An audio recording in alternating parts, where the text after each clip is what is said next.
Riadiaca jednotka D-Touch 7 umožňuje komfortne nastavovať a ovládať CNC nožnice radu VS.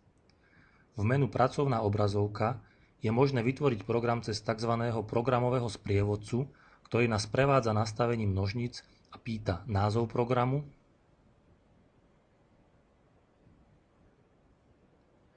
typ strihaného materiálu z knižnice materiálov, hrúbku strihaného materiálu, strihanú dĺžku, požadovanú polohu zadného dorazu, teda strihaný rozmer a počet opakovaní kroku. Tu je možné sa rozhodnúť, či bude program obsahovať aj ďalšie kroky s inými strihanými rozmermi alebo materiálmi, alebo program uložíme. Na dvoch pracovných obrazovkách sú zobrazené všetky nastavené parametre a prepnutím do automatického režimu môžeme začať strihať.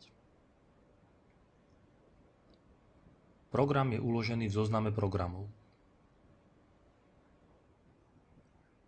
Nožnice je ale možné nastaviť aj tak, že priamo v pracovnej obrazovke meníme zobrazované hodnoty na naše aktuálne požadované. Typ materiálu,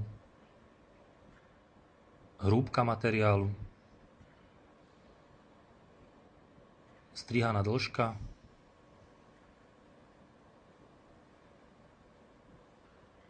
poloha zadného dorazu osy X, strihaný rozmer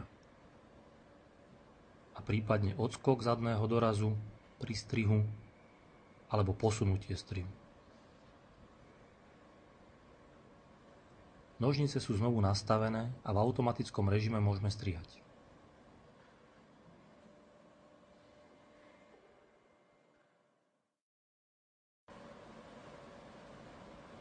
V manuálnom režime môžeme tlačidlami plus minus prepolohovať zadný doraz, ale po prepnutí do automatického režimu sa doraz sám nastaví späť podľa aktuálne vybraného programu.